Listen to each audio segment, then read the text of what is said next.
Ricos y súper ricos, egoístas, filántropos, necesarios, emprendedores. Yo siempre digo que la oportunidad dura 15 minutos. Creativos, codiciosos. No tiene que ser mal visto que una persona quiera ganar plata y hacerse muy rico.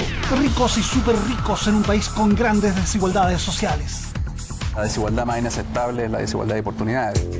Los Rolls Royce, los Cartier y el mercado del lujo en expansión. Tiene un precio de 110.000 UF. ¿Financian desinteresadamente a los políticos? ¿Entregan fondos a la izquierda, al centro y a la derecha? Le di un aporte a Ignacio Walker, a Lago Weber. He ayudado al MEO. ¿Ha financiado partidos políticos? Por supuesto. La voz de ricos y súper ricos, emprendedores y capitanes de industria en Informe Especial.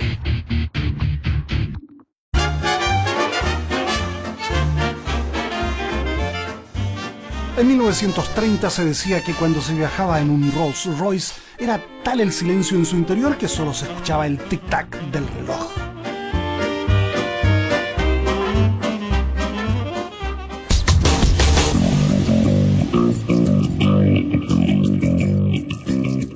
El modelo Ghost llegó a Chile y cuesta unos 210 millones de pesos. Es el que estoy manejando, acabado a mano y con la emblemática escultura El espíritu del éxtasis, el Rolls Royce movilizará una selección de ricos y poderosos.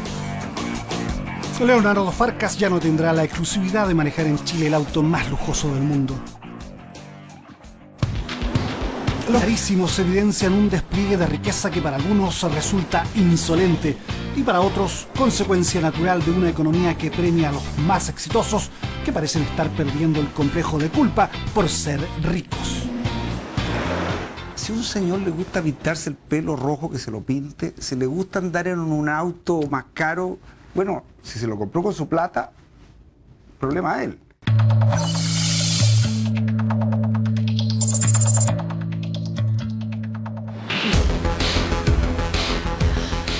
Selfin maneja un portafolio de 15.000 millones de dólares. Se fusionó con el banco de inversiones brasileño Pactual y Errázuriz aumentó fuertemente su patrimonio.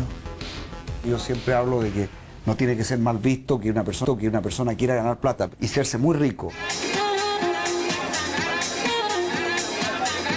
A mí, por ejemplo, me gusta navegar, me gusta correr a caballo.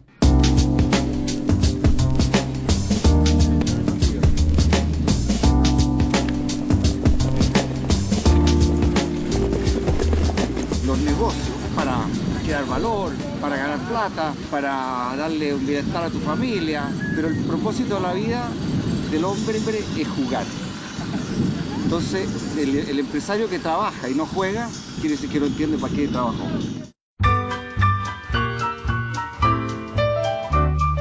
Hubo potentados que se enriquecieron explotando latifundios y minas.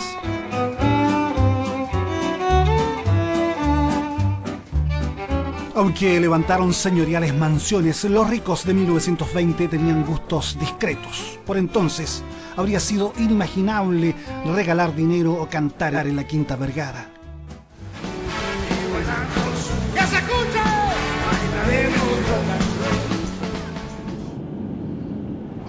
Viajamos ahora por la región del Maule junto a un empresario que representa una fortuna familiar 50 veces mayor que la de Farcas. Es Bernardo Larraín Mate, presidente de Colbún, compañía del Grupo Mate, uno de los 5 clanes económicos más ricos de Chile.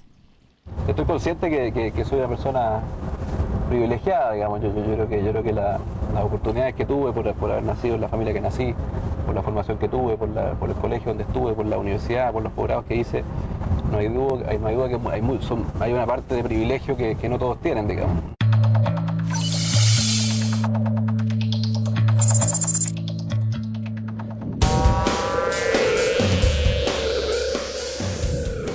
Antes de la privatización, Colbún generaba un 5% de la electricidad en Chile. Ahora, con 23 centrales, ese porcentaje se elevó a un 25%. Titulado de ingeniero en la Universidad Católica, Bernardo se perfeccionó en la London School of Economics y en Stanford, California. Pertenece a la familia tradicional más rica de Chile. Es hijo de la experta en educación Patricia Mate, quien junto a sus hermanos Eliodoro y Bernardo forman una formidable troika con diversificados negocios. importante en el fondo es que siendo privilegiado, es no dormirse en los laureles y sentir que lo que está haciendo aporta valor al país, aporta valor al desarrollo del país, a una mayor igualdad, en fin, y eso me siento muy tranquilo que estoy en el lugar correcto, que trabajando en empresas que crean empleo, que invierten. Alejado de la ostentación, trabajólico, obsesivo, Bernardo será probablemente el futuro líder de la gigantesca armada empresarial MATE, presente en industrias forestales y papel, bancas, seguros, puertos y materiales de construcción. Son muchos los desafíos, muchas las compañías, por lo tanto creo que hay trabajo para todos. Es probable que en varios años más la foto de Bernardo aparezca en el ranking anual de billonarios, personas más de $1.000 millones de la revista Forbes. Su madre, Patricia, y sus tíos figuraron este año, aunque sin fotografías, en el lugar 86 del mundo, con una fortuna familiar de $10.200 millones de dólares. Más atrás, en el puesto 98, quedó Horst Paulmann, con $9.300 millones, y en el lugar 32 la familia Luxich, sin fotografía, con $17.200 millones. En el 521 figura el presidente Piñera con $2.400 millones, y en el lugar 1015 con $1.200 millones, Roberto Angelini, dueño de Copec.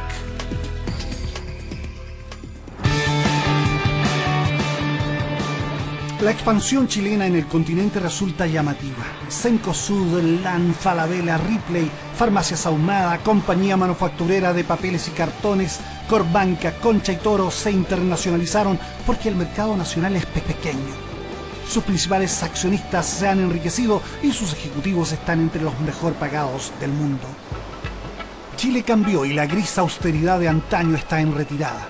Las personas de mayores ingresos abandonaron el centro y emigran a los contrafuertes cordilleranos, donde los pobres son prácticamente invisibles y solo están para el servicio doméstico o en las nuevas construcciones.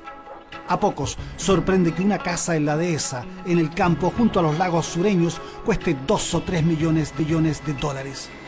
Esta residencia en Locurro, por ejemplo, cuesta unas 60.000 UF, cerca de 3 millones de dólares.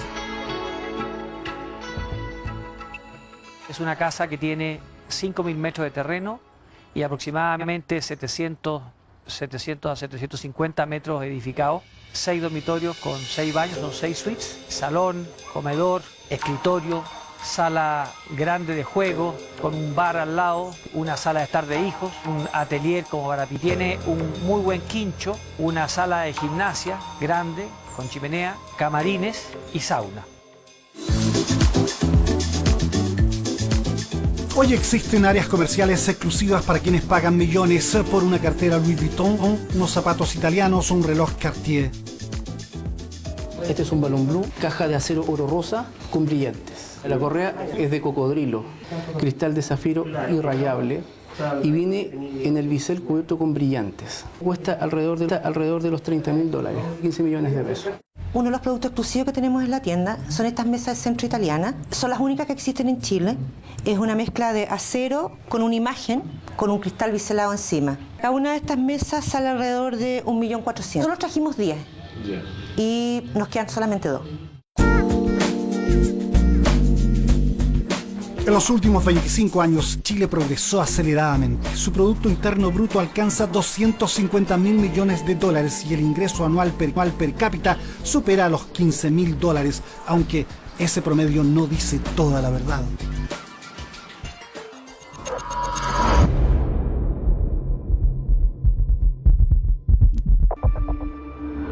El ingreso del 10% más rico de los chilenos, 1.600.000 personas, se eleva a $60.000 anuales y es más alto que el promedio de naciones como Alemania o Estados Unidos. El per cápita del 10% más pobre de los chilenos, otro 1.600.000 personas, roza apenas los $2.000, similar al de paupérrimos países africanos como Costa de Marfil.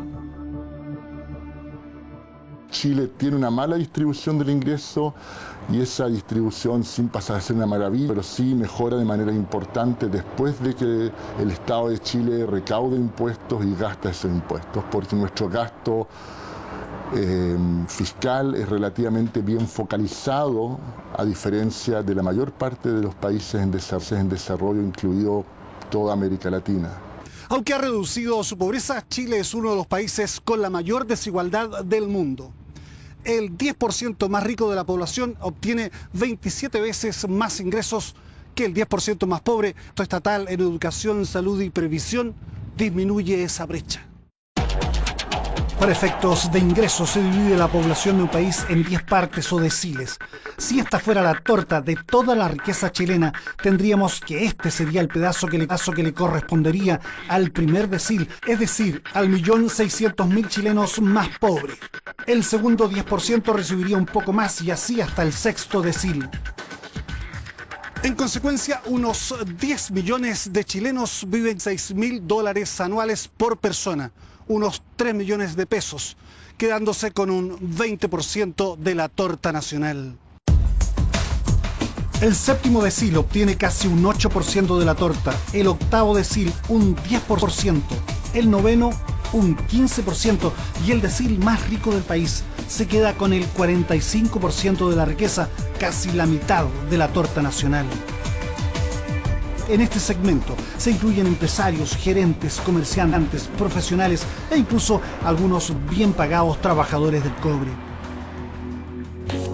La distribución de la torta no ha variado mucho en los últimos 25 años, pero al igual que lo ocurrido en la mayoría de los países capitalistas y en la China comunista, el ingreso capturado por los muy ricos ha seguido aumentando. Y eso permite el desarrollo inmobiliario lujoso en casas y departamentos. En el pasado los ricos compraban departamentos de 300 metros cuadrados frente al parque forestal. Ahora los departamentos trepan por las faldas del Manquehue. Son todos departamentos de lujo, con extensiones que van desde los 300 hasta los 500 metros útiles aproximadamente, más jardines y piscinas. Este departamento concretamente vale 48.000 UF. Se afirma que esta tendencia a la riqueza de unos pocos resulta inevitable en economías modernas que premian la creatividad empresarial. Bill Gates en Microsoft, Steve Jobs en Apple, Mark Zuckerberg en Facebook son íconos de la genialidad emprendedora cuyas fortunas creadas a partir de ideas se dispararon en pocos años sobre los $10.000 millones. De los 1.100 billonarios de Forbes, casi la mitad son norteamericanos.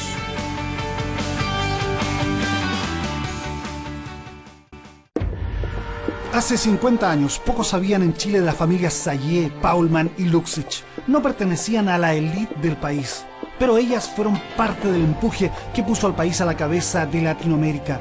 Hoy están entre los súper ricos del mundo.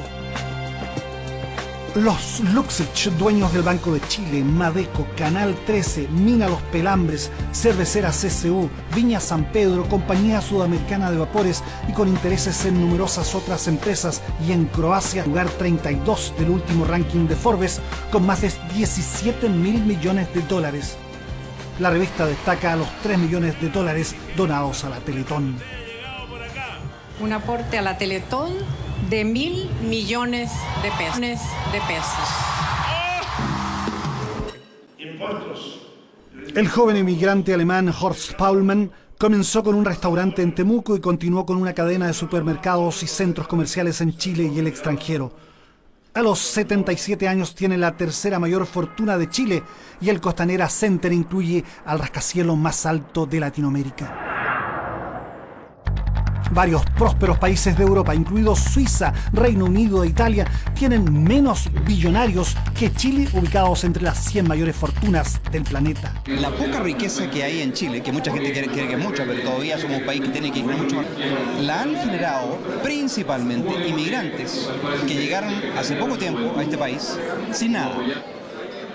Claro, no es el caso de Ibáñez, cuya familia es una de las más ricas de Chile, pero sí el de Álvaro Sayé, que observa el impresionante paisaje santiaguino desde su oficina en el piso 22 del edificio corporativo de Corp Group. Su padre quedó en la ruina después del terremoto de Chillán y se fue a Colombia. Álvaro tenía 3 años cuando su familia volvió a Chile y abrió una tienda en Talca. Hoy muestra con orgullo y ternura una pequeña herencia que le dejó su madre. Poco antes de morirse me mandó esta cajita con una tarjeta diciéndome: guarda como recuerdo de tu infancia esos zapatos y esa camiseta que trajiste de Colombia. Besos, mamá. ¿Y te han arreglado los zapatos? Bueno, tiene un hoyo en la punta, los tacos se cambiaron y las puntas también, porque en esos tiempos las cosas duraban, había que hacerlas durar mucho tiempo. No es como hoy día que la mayoría de las cosas son bastante más desechables. Y ella los guardó. Estos fueron los zapatos con que nosotros llegamos. Yo los guardo a mis nietos para que mis nietos sepan que las cosas tienen valor. Y el otro es la camisa con que llegué, que es una camisa que como se puede ver aquí, dice el Magazine Barranquilla, es donde se fabricó esto. Tiene un hoyito ahí. Y bueno, los botones son de distintos colores, porque es lo que pasaba antes, porque se iban reparando las cosas y se cuidaban las cosas.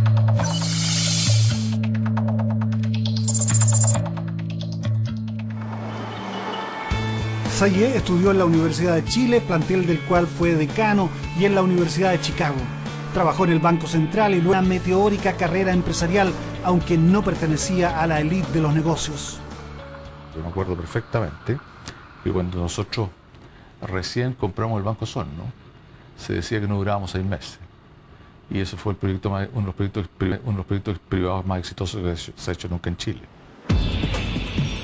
Ahora Sayé y sus hijos son dueños de Corbanca, uno de los 5 mayores bancos de Chile, del Banco Santander de Colombia, de Copesa, consorcio que reúne a los diarios La Tercera, La Cuarzo Financiero y las revistas Que Pasa y Paula, de empresas inmobiliarias y de seguro, de un canal de televisión de cable, del BTR y supermercados Unimark. Y probablemente, si el precio de la acción resulta conveniente, adquiera también La Polar. Las oportunidades duran poco. Yo siempre digo que las oportunidades duran 15 minutos, como dijo Andy Warhol respecto a la fama. Y uno tiene que tomarlas en ese minuto, no después, no antes. Y por lo tanto uno tiene que estar atento, tiene que tener esa flexibilidad para subirse al carro de esa oportunidad. Y normalmente esto se produce cuando hay crisis. Antes, La Tercera no era competencia para el Mercurio. Con los Sayé, la situación ha cambiado dramáticamente, pues su diario se ha transformado en un unión más liberal en los círculos del poder político y económico. Yo creo que uno no debe discriminar por opción sexual, no debe discriminar por pensamiento ideológico, no debe discriminar por sexo. Yo creo que estamos en un mundo en el cual todos deben aceptar con alegría las diferencias.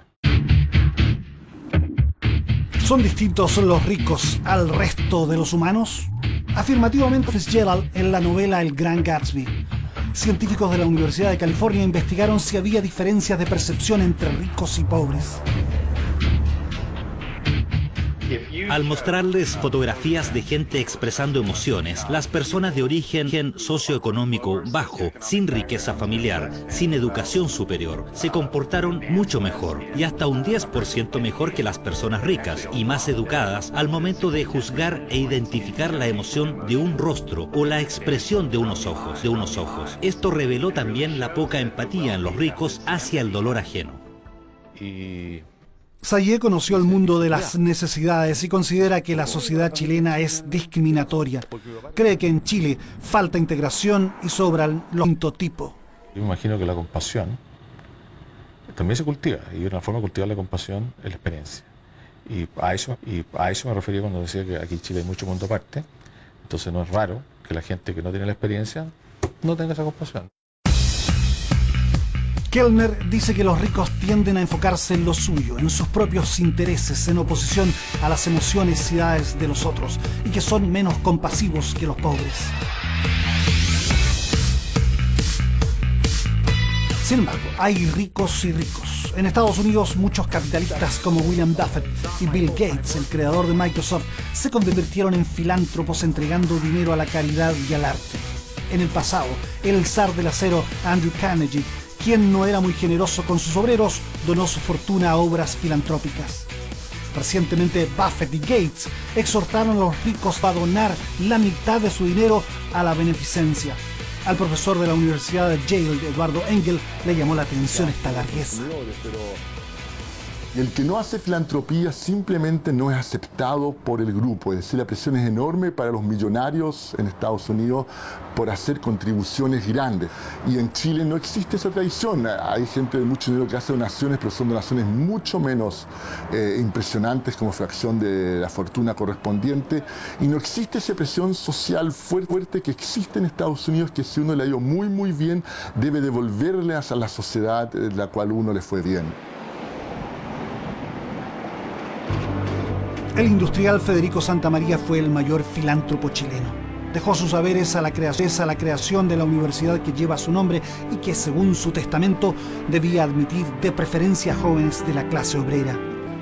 Bernardo Larraín Mate supervisa la restauración de la iglesia de Panimávida arrasada por el terremoto. Los trabajos son financiados por Colbún. La empresa hoy día necesita una licencia social, una legitimidad social, que es un activo tan importante como los activos físicos. Más que filantropía, es, ¿no es cierto?, una inversión en las comunidades vecinas, trabajos colaborativos con la capital regional, ¿no es cierto?, importante que una generación de confianza inicial.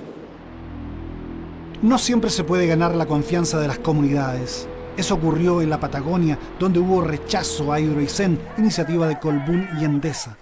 Luego de varios años, las centrales fueron finalmente aprobadas. Ahora se debía presentar el proyecto de transmisión para traer la energía hasta Santiago. Pero Colbún, advirtiendo que no había garantías para aprobarla, pidió su postergación, lo que fue considerado como una presión indebida al gobierno. Lo que debe ocurrir ahora es un debate de cara al país, digamos, pero en el Parlamento, de cara al país por el Parlamento, junto con el Poder Ejecutivo, y posteriormente que se lleguen a amplios consensos.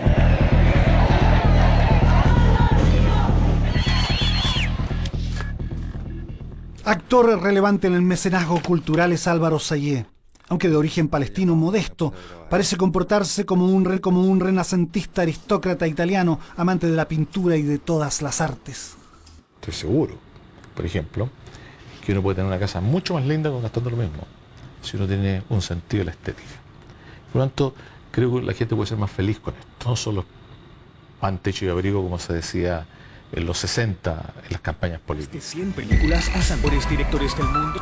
Álvaro financia el Sanfec, el Festival de Cine de Santiago, patrocina exposiciones como la presentada en el Museo de la Memoria con obras contra la tortura del pintor Fernando Botero, promueve la integración de personas con dificultades cognitivas a través de la Fundación Descúbreme y construye un centro cultural bajo el edificio corporativo.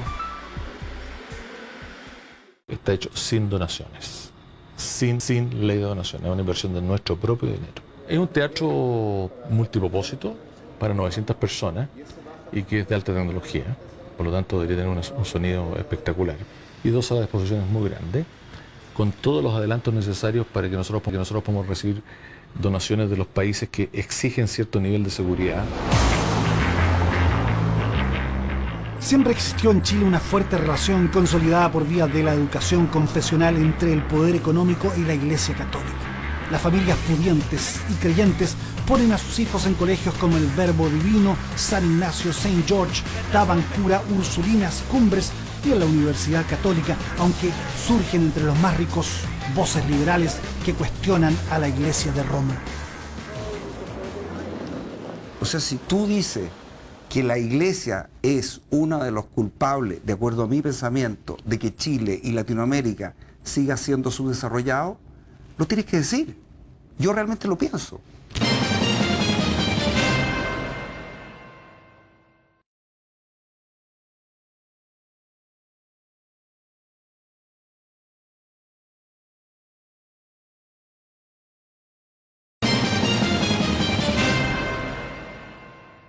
O sea, si tú dices que la Iglesia es uno de los culpables, de acuerdo a mi pensamiento, de que Chile y Latinoamérica siga siendo subdesarrollado, lo tienes que decir.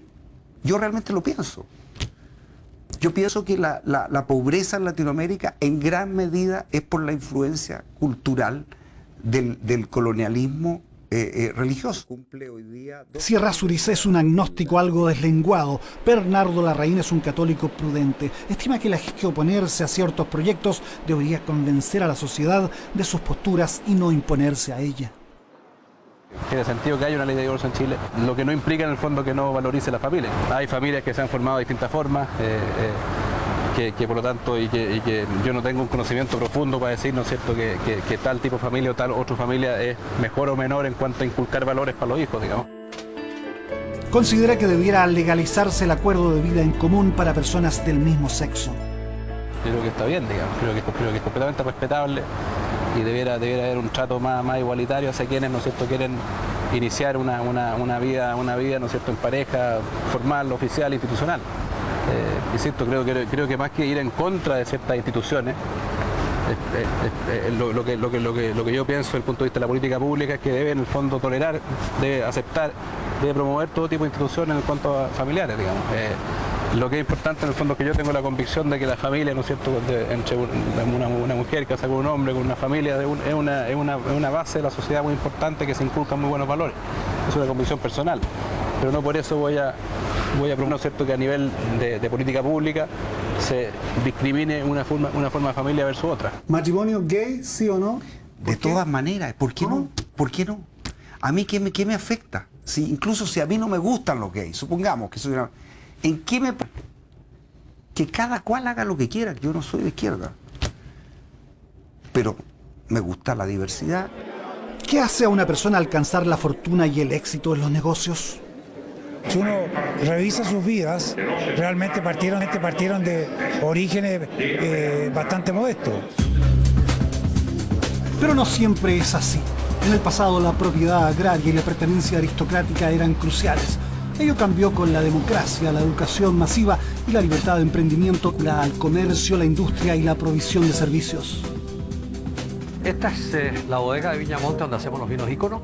Es una bodega que tiene un flujo gravitacional, las uvas llegan a una plataforma superior y por gravedad van cayendo a los tanques de fermentación y posteriormente a los barriles donde se hace la guarda del vino. Aurelio Montes se crió en una familia de clase media, estudió agronomía y enología. Luego de trabajar para viñas grandes se independizó descubriendo Apalta, un rincón de Córdoba donde ahora se producen vinos extraordinarios. Empezamos a limpiar las laderas que nos miraban con cara de loco, pues sacábamos camionadas y camionadas de piedras y de arbustos, en fin. Junto a 3 amigos, Montes se arriesgó y cambió la vinicultura chilena. Dejó atrás los vinos mediocres y produjo en tierras pobres caldos que compiten con los mejores del mundo. La planta en general tiende a quedar chica con racimos pequeños, de gran conservación, de gran sabor, de gran calidad, que como producto, digamos, de esa calidad del racimo termina siendo un gran vino. Y fuimos, yo diría que los primeros en plantar en laderas de este nivel, digamos, de pendiente y hemos probado que no estábamos equivocados.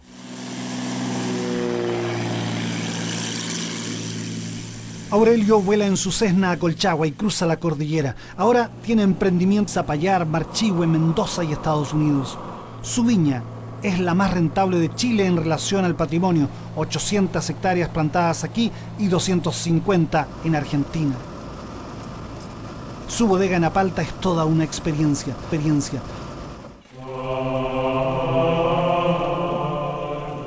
Construida siguiendo un concepto de armonía Feng Shui, combina el agua, la piedra, la luz, la madera e incluso la música.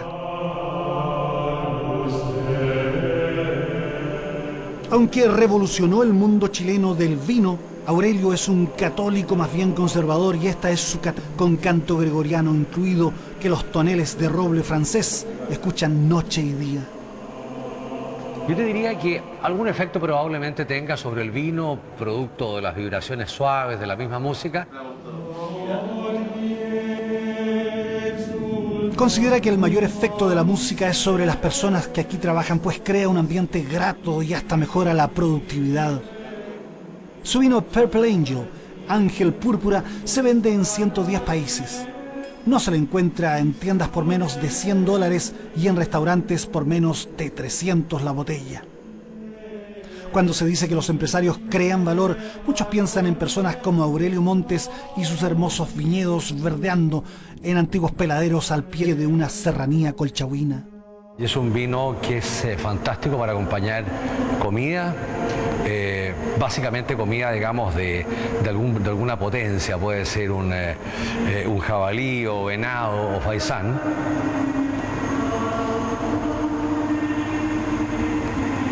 Y es muy redondo y es muy poderoso en boca. Es un riquísimo vino. Esto es el Purple Angel 2011.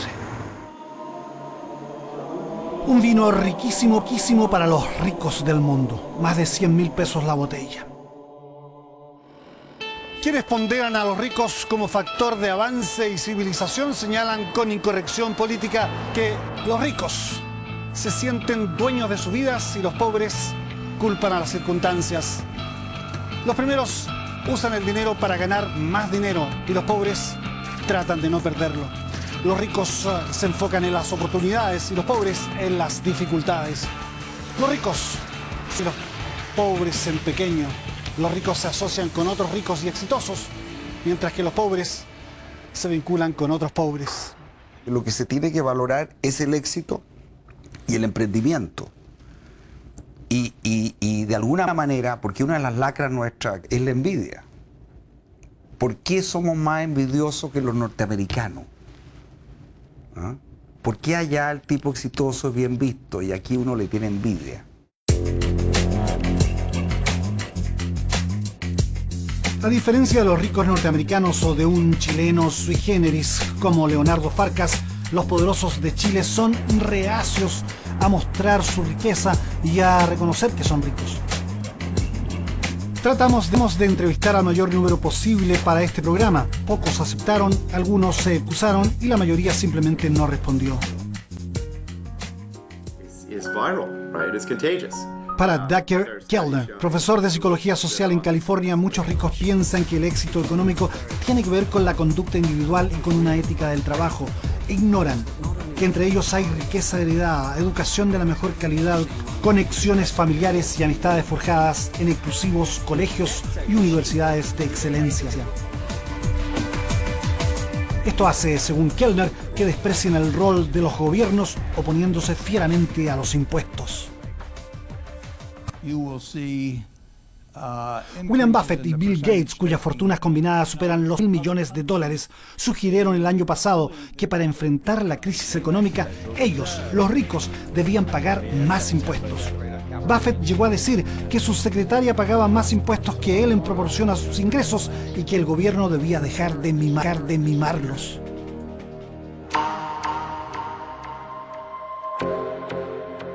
Buffett apostó $1 millón a los billonarios de Forbes a que demostraran que pagaban más impuestos que sus secretarias. Nadie aceptó y el Servicio Norteamericano de Impuestos informó que los ricos pagan proporcionalmente menos impuestos que la clase media de ese país. Pero, al igual que en otras partes, muchos ricos creen que no lo son. Esta es la curva de los Estados Unidos. Más del 80% de los norteamericanos percibe entre 0 y $200.000 anuales en un desplazamiento gradual, incluso hasta el percentil 95. Pero aquí el ascenso se dispara y en el percentil superior la curva se empina vertical sobre los $2 billones, mientras que en el 95% de los estadounidenses los ingresos son bastante planos.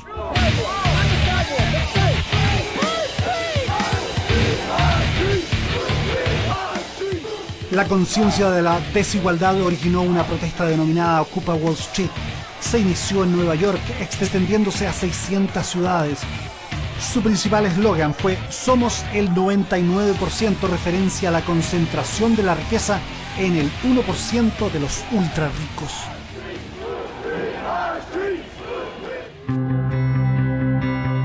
Reconociendo el desigual reparto de la riqueza, los economistas liberales creen que Estados Unidos ofrece más oportunidades que Europa y por eso atrae tantos emigrantes. No importa la distribución de la torta, dicen, lo que importa es el tamaño de la torta. El modelo norteamericano da millones de oportunidades a millones de personas todos los años. De hecho, cruzan la frontera con dificultad 3 millones de personas todos los años de otros países que quieren ir ¿no es cierto?, a Estados Unidos, cosa que no ocurre en muchos de los otros países, en las cuales la gente más bien se está arrancando a esos países por falta de oportunidades. Lo cierto es que el 1% de los norteamericanos captura en este momento el 24% de la torta y controla el 40% de la misma. Tienen las mejores casas, la mejor educación y el mejor estilo de vida. ¿Y qué ocurre en Chile? El modelo norteamericano se asemeja al chileno. El 10% más rico de la población concentra la riqueza nacional. Ejecutivos, comerciantes, profesionales pueden pensar que con una renta familiar de 3 millones de pesos al mes no están en el decil más rico, pero sí, lo están. Los ingresos del 10% más rico de los chilenos se disparan, superando 46 veces los del 10% más pobre. Si esta relación se lleva al ingreso per cápita, el resultado resulta abrumador, porque en las familias pobres hay menos personas empleadas. Este ejercicio lo hizo el ex ministro de Hacienda Andrés Velasco, concluyendo que el ingreso de persona en los hogares más pobres es de $31 mensuales, o sea, unos 15.000 pesos. El monto escala a $2.399 en los más acaudalados, cerca de 1.200.000 pesos. El per cápita de los más ricos sobrepasa entonces 78 veces al per cápita de los más pobres. Hay gente que gana 200.000 pesos, hay gente que gana 20 millones de pesos. Pero más doloroso aún es la constatación de que hay millones de chilenos que no tienen ningún ingreso. Muchos cuestionan no estos cálculos, sino al propio Velasco y a la Concertación, en cuyos gobiernos se habría acrecentado la concentración de la riqueza en el 1% de la... Es entregó el país más concentrado. Fue ministro de Hacienda y el país cuando más concentración ha habido en el periodo de Velasco. Bueno para la prédica, todos somos buenos para la prédica. En Chile lo que nos falla es la acción. No es así, sencillamente. Tomando en cuenta el efecto de la política social, la distribución en Chile ha mejorado y ha mejorado mucho.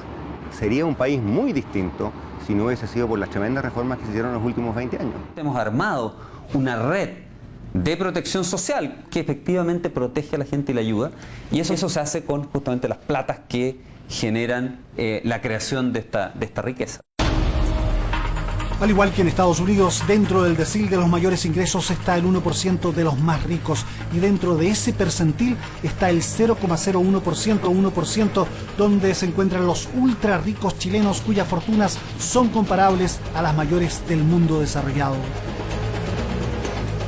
Probablemente los futuros rankings de Forbes incluirán otras familias súper ricas, y las candidatas son Solari e Ibáñez, entre otras. Velasco afirmó que las 7 familias más ricas de Chile, Luxich, Mate, Paulman, Angelini, Sayé, Said y Cueto, tienen un patrimonio equivalente a 75.000 millones de dólares, superior al Producto Interno Bruto de Bolivia, Paraguay y Uruguay juntos. Bernardo Larraín Mate muestra orgullosamente la central hidroeléctrica Los Quilos en los Andes, en cuya casa de huéspedes se alojaba de niño cuando iba a esquiar a Portillo. Fue el primer emprendimiento eléctrico de los Mate. A los 35 megas generados se agregan hoy otras 4 mini hidros que pueden generar 200 megas de electricidad. Nuestra plata no está bajo el colchón, declara desafiante. La gente piensa de repente cuando se habla de riqueza, los rankings, mira tal familia, tal o cual familia tiene tal nivel de riqueza. Se piensa en los colchones, o que está, ¿no es cierto?, invertido en autos de lujo, en fin. La riqueza de nuestra familia está invertida en empresas, está invertida en activos. Bernardo señala que el sueldo más bajo pagado en Colbún es muy superior al mínimo legal y al sueldo ético sugerido por la Iglesia Católica. La remuneración mínima que se paga en Colbún es más o menos el doble que el sueldo mínimo de Chile. Estamos en exceso de los 250.000 pesos que se habla de sueldo ético. Para mí la desigualdad más inaceptable es la desigualdad de oportunidades, digamos, y por eso en el fondo el tema más relevante es la educación. Al igual que en Europa y Estados Unidos, mucha gente salió a protestar en Chile. La calidad y los costos de la educación estaban en el centro de las demandas. Pero tras ellas aparecía también la desigualdad y la urgencia de un cambio tributario. El presidente Piñera anunció una reforma tributaria en medio de las dudas de muchos empresarios. Chilenas y chilenos, muy buenas noches. Hoy quiero compartir con ustedes 2 reformas íntimamente relacionadas. Yo creo que la reforma tributaria que está en el Congreso ha puesto la carreta adelante de los bueyes. Nosotros primero tenemos que saber en enero y si lo estamos gastando bien. Al cobrarle más impuestos a los ricos y se lo pasa al Estado, la pregunta es si con esa plata se va a crear más bienestar y más empleo que lo que podrían crear ellos. Por el lado de la derecha, por el lado de los empresarios, es habitual que cualquier impuesto a las empresas va a matar la inversión, va a matar el crecimiento, va a ser el fin del mundo. Por el otro lado, por el lado de la izquierda más tradicional, que se quedó en las ideas de los años 60, de hace medio siglo, espera que los impuestos no afectan nada, que los impuestos se pueden subir a discreción. Y mi posición, y creo que la posición de la gran mayoría de los economistas, es que ni un extremo ni el otro extremo.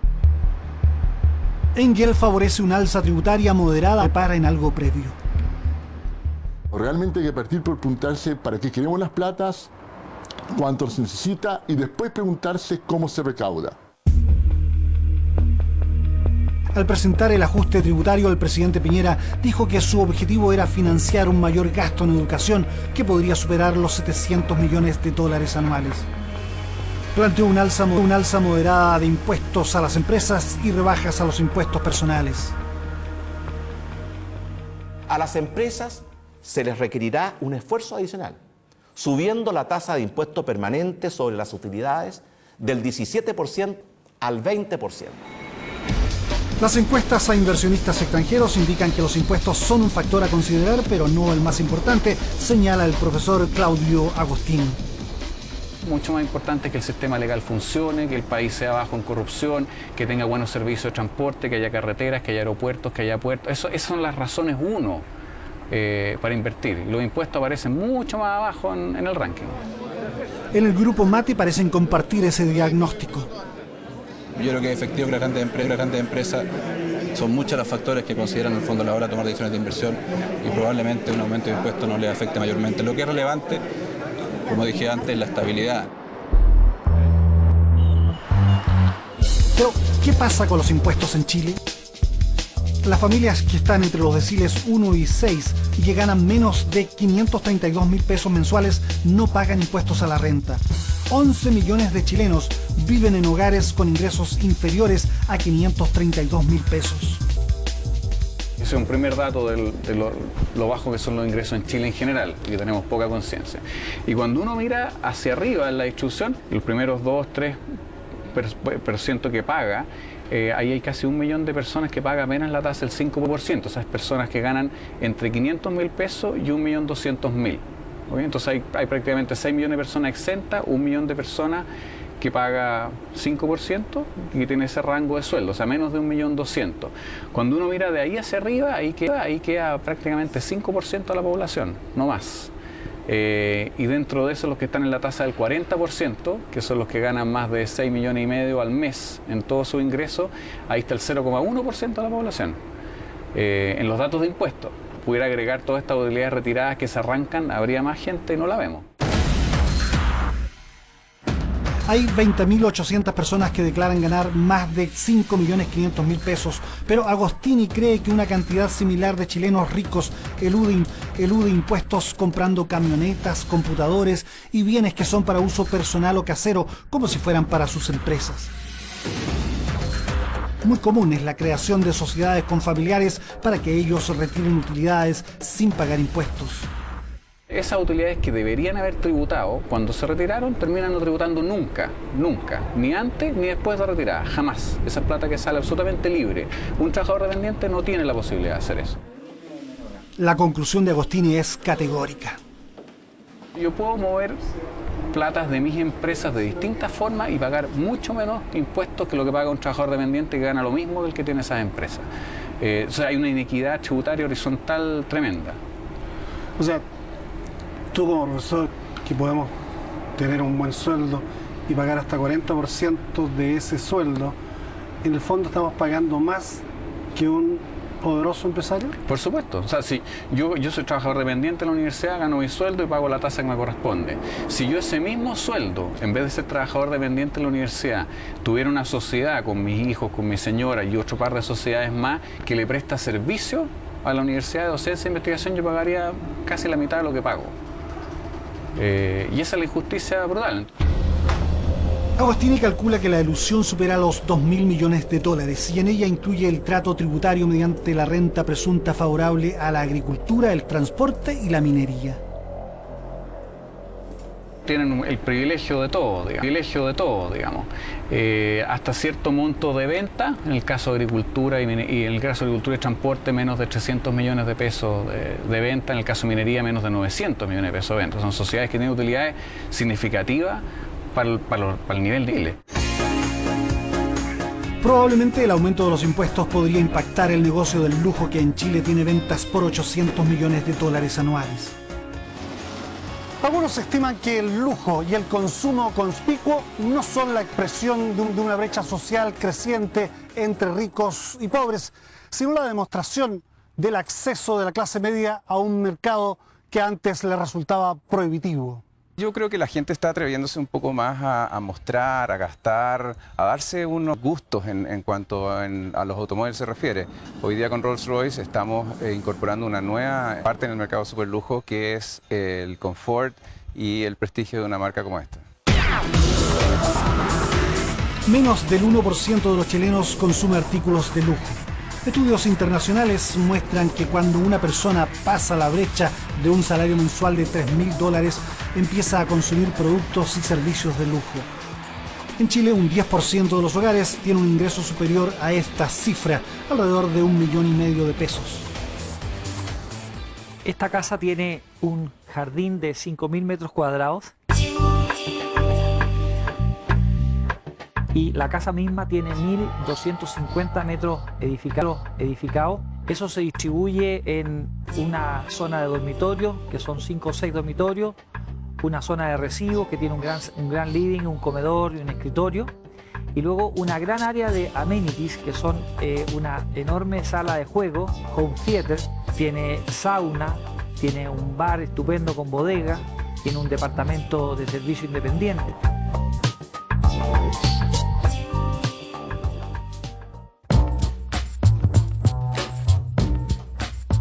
A nadie le gusta pagar impuestos. Quienes ganan más de 6.500.000 pesos mensuales deben pagar hasta un 40% de lo que exceda esa cantidad al fisco.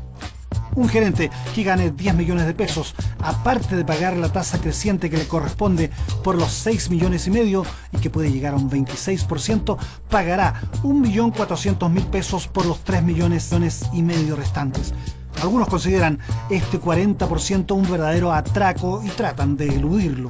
A ello se agrega el ahorro previsional voluntario, utilizado preferentemente por personas de altos ingresos y que también tiene un incentivo tributario. ¿Qué pasa, por ejemplo, sueldo de 6 millones? Está en el tramo del 40%, o sea, si estoy ahorrando 1 millón de pesos para mi pensión, voy a obtener un beneficio de un 40%. Eso significa 400.000 pesos me está regalando el Estado. Es muy bueno, es tremendamente atractivo si lo miramos para rentas altas, el APB régimen B. Los que ganan más tienen que pagar más. No cabe ninguna duda. El gasto social reduce la desigualdad, no hay ninguna duda, y en una magnitud importante. Pero no es la única herramienta que tenemos para reducir la desigualdad. Yo creo que los empresarios debemos tener conciencia del país, debemos tener claro que para progresar, para que nuestro pueblo haya justicia, para que haya mejor educación, mejor salud, es indispensable, yo creo, que tener alguna reforma tributaria, y los empresarios debemos tomarla con altura de mira. De tal manera que no aplaudo de pie, pero la asumo, digamos, con mucho honor. Los economistas más liberales creen que un alza de impuestos afecta al crecimiento y al empleo, pues son los privados los que generan más trabajo. El subir los impuestos a la empresa es una mala idea. Y una mala idea, fíjate, porque si hay algo que caracteriza al desarrollo de Chile en los últimos 30 años, es que la estructura tributaria, incluyendo impuestos relativamente bajos a las empresas, ha permitido que una parte muy significativa de las utilidades de las empresas se reinviertan en crear nuevos proyectos, nueva riqueza, y es eso lo que permite al final que crezca la misma recaudación tributaria y permita que vayamos resolviendo los problemas que queremos resolver. Claudio Agostini señala que la elusión priva al fisco de unos 2.000 millones de dólares al año y sospecha que hay relaciones incestuosas entre grandes empresarios y políticos. Sabemos que la Cámara Chilena de la Construcción se opuso a reducir la exención de IVA que tienen las constructoras inmobiliarias. Ok, están defendiendo sus intereses. Lo que no sabemos es de todos los parlamentarios que rechazaron hacer esa reforma que va en contra de la Cámara Chilena de la Construcción, cuántos reciben financiamiento en sus campañas de socios de la Cámara Chilena de la Construcción. No sabemos ese dato. Actualmente, la legislación chilena privados y las empresas financian a los políticos. Tanto los individuos como las empresas pueden perfectamente aportar a la política, siempre que sea un mecanismo en el fondo en el cual el candidato no sepa dónde vienen los fondos. Bernardo, pero no nos engañemos, o sea, la mayor parte de los empresarios son personas de derecha, entonces van a tender a aportar a los partidos de derecha y eso va a establecer una falta de equidad en la distribución de los recursos. Yo creo que al empresario le interesa en el fondo la política en general, que tenga, ¿no es cierto?, un gran nivel, que tenga la importancia que debe tener la sociedad chilena. No necesariamente le interesa que la política de un sector político sea, ¿no es cierto?, fuerte y la de otro sector político sea débil. Finalmente los empresarios tienen que ser siempre pro gobierno, porque finalmente tienen que interactuar con el Estado permanentemente independiente del signo político del gobierno de turno. ¿Pero tú financiarías, por ejemplo, un partido como el Partido Socialista? Hay grandes políticos en todos los sectores. El viñatero Aurelio Mo, siendo un hombre de derecha, niega aportes a políticos. Hemos tenido que invertir cada peso de utilidad nuestro en plantar viñas como esta o en abordar nuevos mercados. Con su habitual desenfado, el dueño de Selfin confiesa haber financiado a derechistas, a la Concertación y al candidato presidencial Marco Enrique Sominami. Le di un aporte, por ejemplo, a Ignacio Car cuando iba candidato iba a Ominami. Pensaba que era mejor que saliera Ignacio Walker a que saliera Ominami. Le di un aporte a Lago Weber. ¿Por qué? ¿Por qué le puedo dar yo un aporte a Lago Weber? Primero, porque creo que la gente capaz se tiene que... tenemos que todos los chilenos que tratar de que la gente capaz sean políticos. Y creo que Lago Weber es un tipo honesto, es un tipo capaz, que refleja su idea y que además tiene una posición liberal dentro de la izquierda. He ayudado a Olmeo. La misma idea. No es que yo esté de acuerdo con sus políticas, sino que creo que es bueno que hubiera una persona con ideas independientes, de izquierda, ¿verdad?, que estuviera fuera en la Concertación y que fuera una persona con ideas liberales y sin trancas en contra de la empresa. ¿Usted ha financiado partidos políticos o candidatos? Por supuesto. Claro que hemos financiado. ¿De todos los partidos de izquierda, centro, derecha o de una sola tendencia? De todos. De todos. Pero aquellos que yo considero que son un aporte, y también reconozco que aquellos que uno conoce, porque al final este es un mundo que se da también por relaciones, o sea, hay gente que uno no conoce, entonces uno tiene contacto, pero de todo. ¿Hay peligro que el poder económico influya decisivamente en las contiendas democráticas? Un tema en un país que quiere mejorar su sistema político. El temor mío va por el lado de la concentración económica, que casi nos estamos transformando en país feudal, ¿verdad? Porque casi muchas actividades están en muy pocas manos, entonces la superconcentración va a reventar. Mira, reventó la educación, 2011. Tiene que reventar la salud, porque hay una desigualdad en salud enorme. La desigualdad tiene una influencia creciente en el debate nacional. Mientras tanto, el mercado del lujo florece en un país en que casi el 80% de las familias vive con menos de 532.000 pesos al mes. Arriba de un Rolls Royce, la pobreza se ve lejana, muy lejana.